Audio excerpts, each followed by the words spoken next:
5 months ago, Concerned Dave, sole developer of Stardew Valley, dropped the news that he's currently developing a new game called Haunted Chocolatier. He dropped the trailer, a website with a brief description about the game, and then poof, nothing for months. And while it seems like we haven't gotten any new information since then, there's actually been a surprising amount of information leaked by Concerned Ape, including several screenshots, a couple blog posts, a full interview, and even a 2-hour live stream where Concerned Ape himself leaked 2 new songs and even the existence of boss battles in the game. So let's go through all this information to satisfy that gaping chocolatier-sized hole in all of our hearts. Let's start with the most exciting aspect, the new themes that Concerned Ape leaked. Recently, Concerned Ape was doing a live stream with Reason Studios where he talked about the methodology behind the music of Stardew Valley. The full live stream was actually really interesting, and I highly suggest you check it out. The links will be down in the description below. But while most of the stream was just going into things we already knew about Stardew Valley, at the very end, Concerned Ape leaked 2 brand new tracks for Haunted Chocolatier.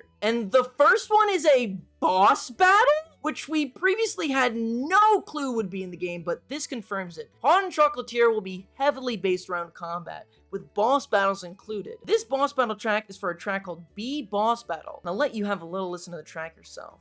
This is Reason live stream exclusive, Haunted Chocolatier, new music. Let's check it out. Boss. Bee Boss.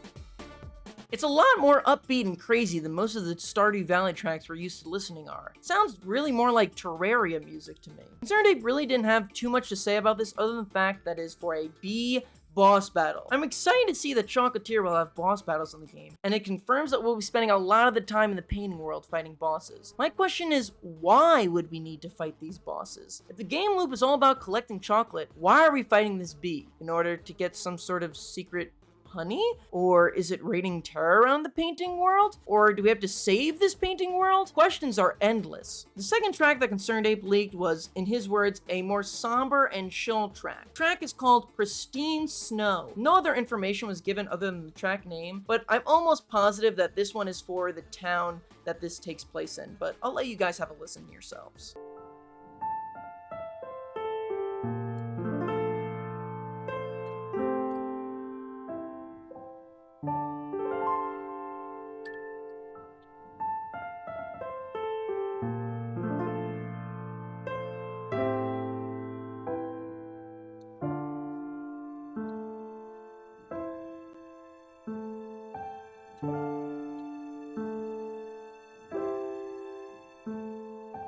This one sounds a lot more like the Stardew Valley music that we're used to hearing. Very cool and somber, sort of like a lot of the winter music in the game. Like I said, this is almost definitely music that plays in the town. It's a lot more chill, and we've only seen that town in winter, as opposed to the painting world, which is almost always in spring. Now, the final piece of information we gathered from this stream might be the biggest piece of information of all. While Concerned Ape was showing off these songs, he happened to also leak his entire folder of Chocolatier songs on the side of the screen. So while we don't have the actual music tracks for these, there is a lot of information we can gather just by looking at the track names. Now, please keep in mind that all we have is names here, so there's not too much we can gather, but I'm going to give some informed speculation about what I think that these could mean. Please, though, take everything I say here with a grain of salt, as I'm probably way off on everything. Firstly, we have some track names that seem to tease sub-areas like Bear House, Beavertown, and Corkinville. The first 2 are almost surely places inside the painting world that you will be eventually able to explore. With the overemphasization on wildlife and nature in the painting world, I would not be surprised at all to see a bear house or even a full town of beavers. Corkinville sounds a little bit more put together and like a place in the real world. I might be led to believe that this is the name of the town we see the factory set up in, but the fact that there's only one track with this name leads me to believe that it's probably some side town or something else that we don't understand quite yet. Or maybe there's an entire town about this pump.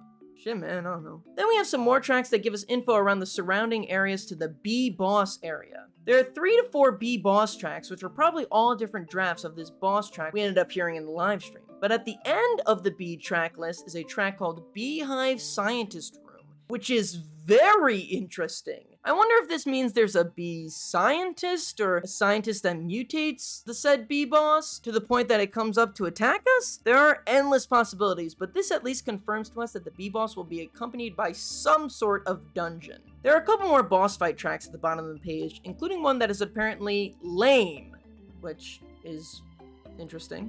I love that there's a whole series here just called Possible Cabin. Like, Concerned Ape felt throughout all these drafts, and yet he still kept going with them. There's also a track here called Soviet, which I have to imagine just has a Soviet-sounding tone and has nothing to do with the actual Soviet Union. Unless the rumors about this taking place in the past are true, and that the Soviet Union no, it's definitely not that. The next area I want to take notice of might be the most interesting part of this entire list. All the way at the end of the list, there are 17 different tracks titled Wildflower, which is far more than anything else on this list. There are a couple of tracks that stand out to me like Wildflower Dreamcore, Wildflower Ethereal, and Wildflower Sad. While several of the items on this list have many different drafts per one final area, these don't seem to be drafts in the same way. Each of the subtitles are very different and seem to imply different sub-areas. Now this leads me to believe that Wildflower is a large area with a lot of different songs, or at least a place with 2 to 3 songs that Concerned Ape really wants to get right.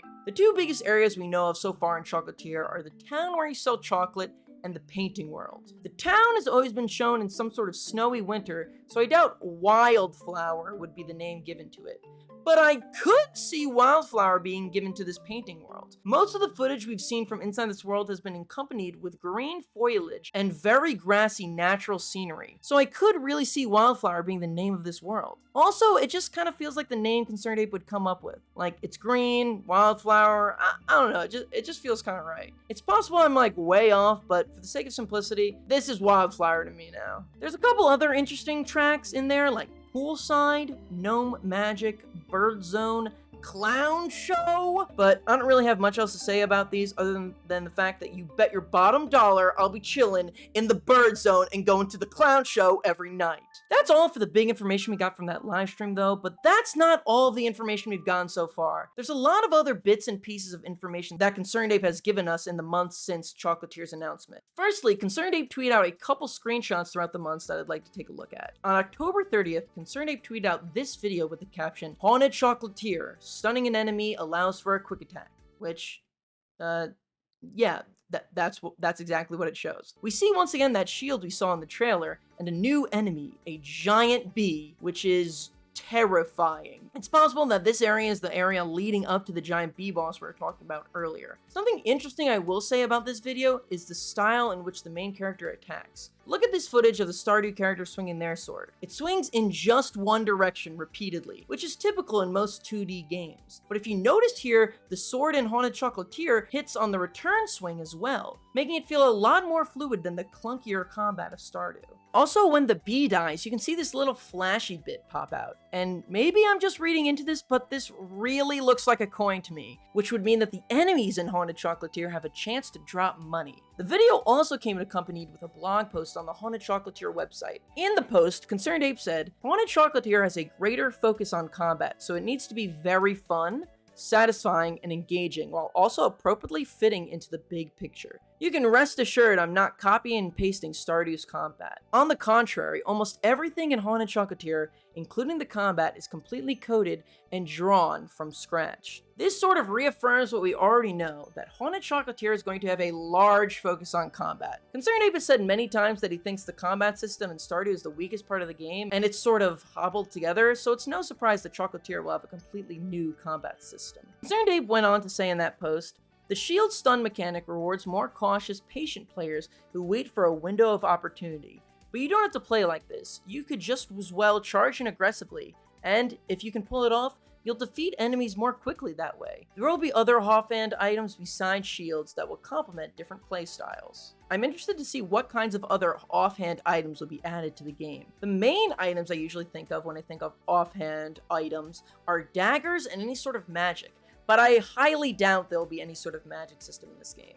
I think some sort of rope or lasso to grab enemies would be super fun to see. I also think it's interesting that Concerned Ape points out that there will be different playstyles, because while in Stardew, while we had different weapon types, I wouldn't really say there are necessarily different playstyles. It's possible that the skill system this time around might even emphasize different class choices, which give benefits to people using ranged weapons or something akin to that. On Christmas, Concerned Ape tweeted out this image with the caption, "Fresh Haunted Chocolatier screenshot. Also, Merry Christmas, everyone." This one appears to be a screenshot of some of the little ghosts cooking up some chocolate. Now, the first thing I noticed in the screenshot, besides how freaking adorable these ghosts are, is that there is no player character to be found. It's a photo exclusively of the ghosts, which tells me that this is either a cutscene or some sort of segment where you control the ghosts. And the fact that the jar in the middle has a progress bar in the bottom leads me to believe that this is not a cutscene, but instead actual gameplay from Haunted Chocolatier, meaning that there will likely be some segments in the game where you'll have to manage the ghost from a top-down view, or play as the ghost yourself. It's also possible that Concerned Ape just created this image specifically for Christmas, and that I am a fool. Then on New Year's, Concerned Ape tweeted out these two images. The first one is just of a mansion up on a hill, and my initial thought was that this is definitely the player's house, but then I remembered seeing the player character lives inside the chocolate shop,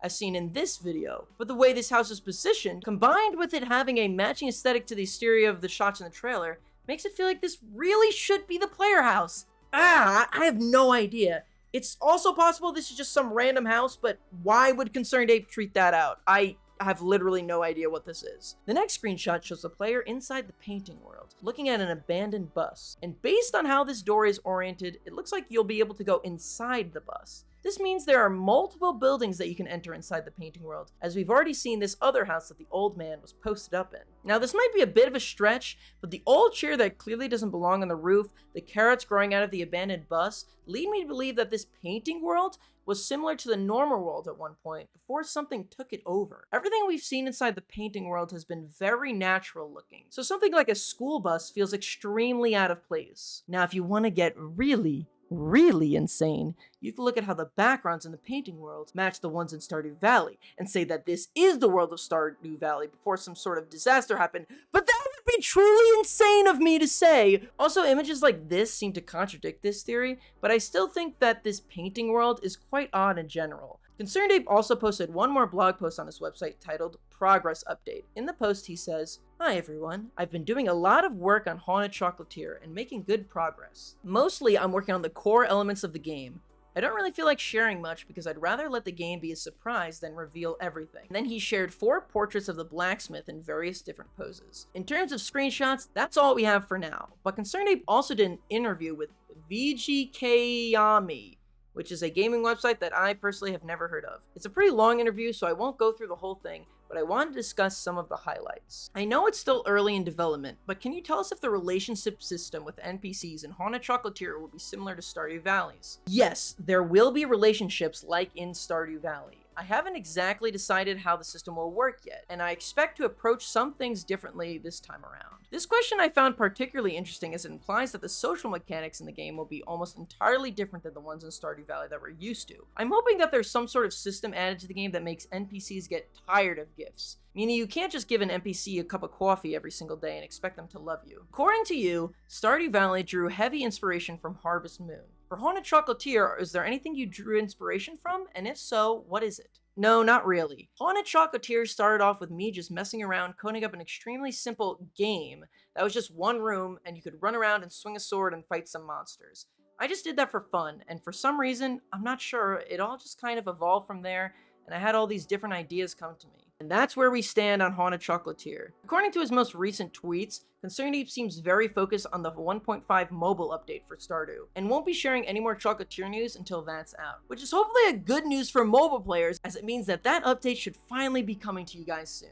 I'm beyond excited for Haunted Chocolatier, and I cannot wait to hear more. So let me know what you think. Are you excited for Haunted Chocolatier? Do you think that it's coming out in 2023 like people are saying? Is this man Kent? I'll be back to more Stardew soon, but let me know what you guys are thinking about this. And until then, I'll see you guys next time.